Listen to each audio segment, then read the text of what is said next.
Greetings, YouTube family. It's been a long time.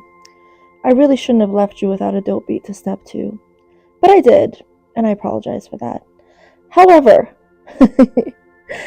I'm Persian, and March was our new year, and I'm holding myself accountable to be consistent. I told myself that I will get myself one of those actual big girl mics if I'm consistent, okay? So you hold me accountable to that, and I will too. Because this mic is cute, but it's all up in my grill, Okay, so I wanted to talk to you real quick today about how I have found this newfound love for neuroscience. But I was thinking about this today when I was making my post on the gram. And I was like, I post a lot about neuroscience, and people that didn't go to school with me probably think that I was one of those students that just cruised on and just did really well in school.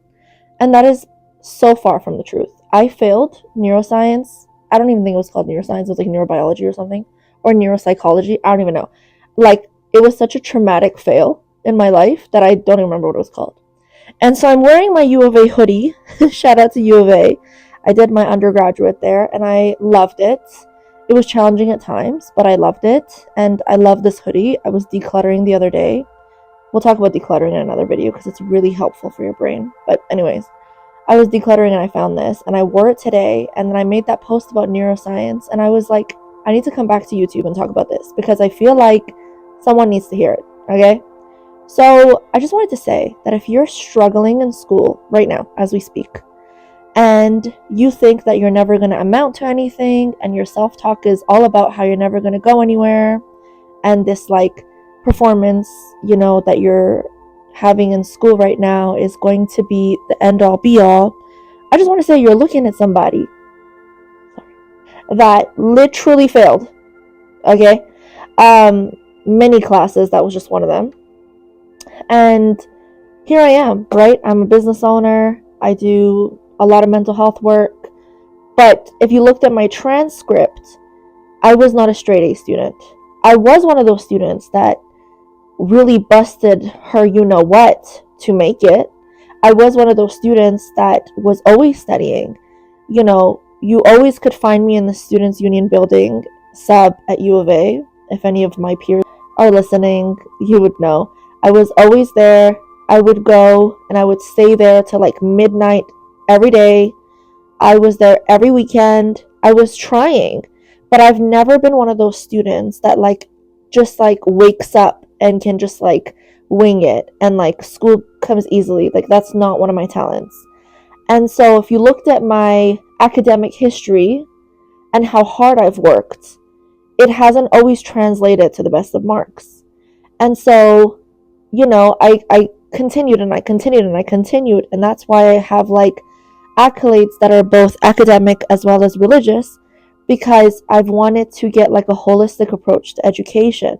And I'm still learning because I enjoy applying what I learn to my one-on-one work, as well as my workshops, as well as my public speaking, as well as YouTube, because I will be back consistently. Yes, I will. And so I thought it's just really important to say that if you are not doing as well as you want to be right now, it's okay.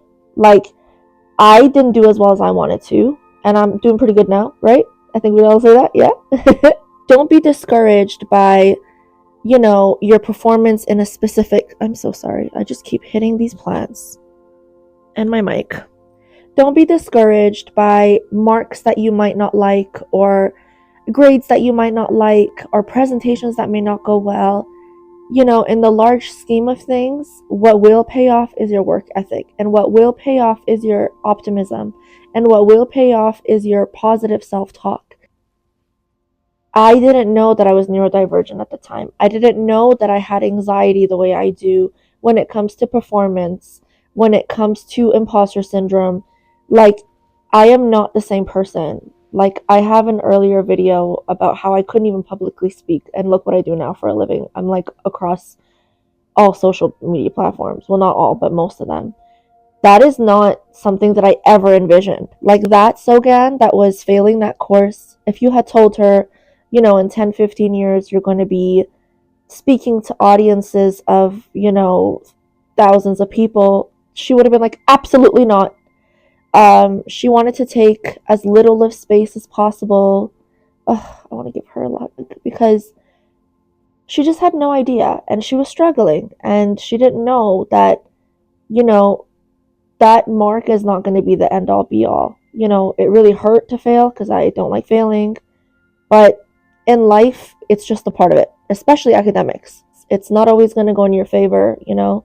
And especially if you're neurodivergent, especially if you're different and your wiring in your brain is different, you think different, your neurons wire differently, your home environment, your stressors, your self care regimen, your morning routine, your evening routine, your diet, your health, your movement.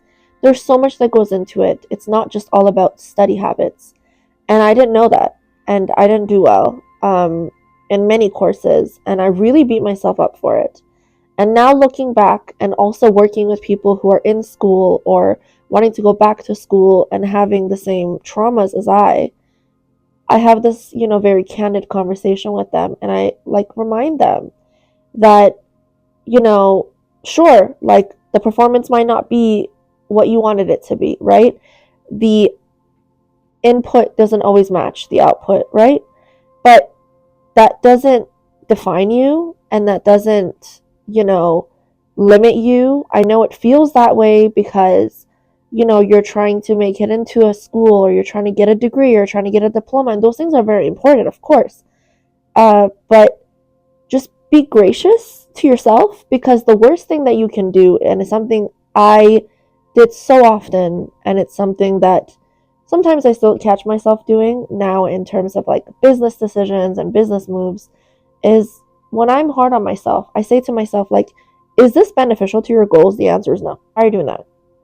And that's really helpful. So, your self talk, if it's negative and you're struggling, that's not helpful, right? At least, you can remind yourself that you're doing the best that you can, but even that kindness will open up you asking for help. I feel like if you're listening to this right now, maybe this is step one, which is, you know, steps of change. The first one is always awareness. And so, step one is awareness. And so, if you are recognizing that there's things that you want to change, step one is awareness, right? And then after that, you might be able to ask for help or receive help or open up yourself to alternative options, alternative schooling, alternative education, alternative ways of studying, alternative groups, alternative peers. There's a lot of alternative options, a lot more than I think we had when I was going to university. I think, yes, there's still so much mental health stigma, but I feel like, you know, right after the lockdown, we started really honing in on mental health, burnouts, fatigue, compassionate fatigue, all of these things, Zoom fatigue if you're online a lot. We started really talking about these things and like having terms for it. Whereas in my generation, I feel like we masked a lot and we pretended like everything was okay, even though we were like in like turmoil most of the time. And so I feel like that's a golden opportunity to seek help if you need it and allow yourself to ask for help. It doesn't make you weak. It just makes you aware of, we all have strengths and weaknesses. And so, yeah, I was making that post on neuroscience today, and I thought if somebody's like a new audience member of mine, thank you all so much for the support. They're probably going to be like, wow, she probably just really aced it in school and is still continuing to like learn. The second part of that is true. I am continuing to learn. I never aced it. The only time I was ever on like an honor roll was when I was in the States and I was in junior high. Um, I've never made it to honor roll otherwise. I've had, of course, courses that were better than others, but I was never a straight A student by any means since then.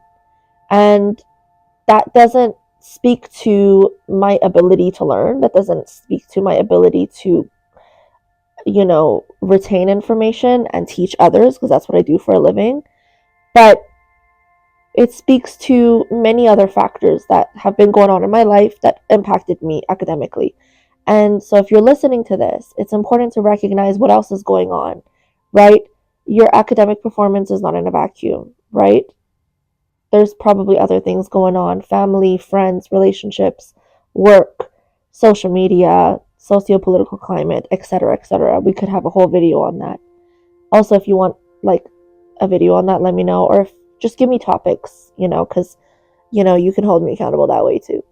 But yeah, I just want you to be compassionate with yourself, because it's not happening in a vacuum, and you being mean to yourself, all that does is it puts your nervous system in a consistent, stress response, fight, flight, freeze.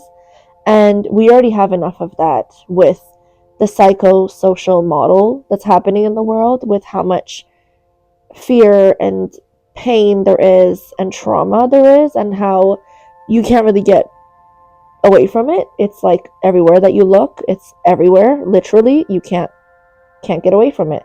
You can curate your socials as much as you want. You can have boundaries over how much you speak to people about this, but the reality is there's stuff happening. And I was watching a neuroscientist actually today, and she said that the amount of information one takes in a newspaper today would have been as much information as somebody would have learned in a lifetime. So that's just one stressor, right?